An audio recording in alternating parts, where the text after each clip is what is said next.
A young planet whirling closely around a red dwarf star is changing in unpredictable ways with each orbit.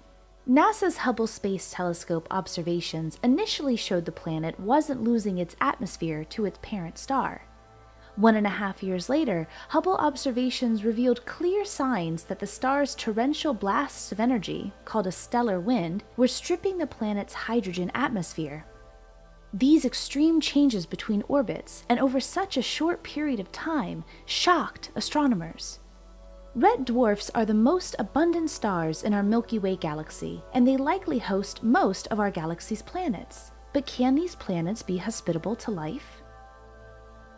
These new Hubble results suggest that this particular red dwarf may have sudden and extremely variable outbursts.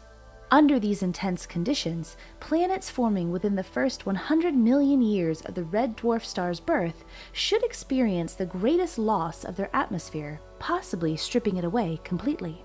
One possible explanation for the vastly different Hubble observations is that the torrential stellar wind shapes the planet's atmospheric loss, sometimes making it observable and at other times not. It may even cause some of the outflow to hiccup out ahead of the planet itself. Stellar models predict this hiccup, but Hubble provided the first observational evidence of it happening, and to an extreme degree.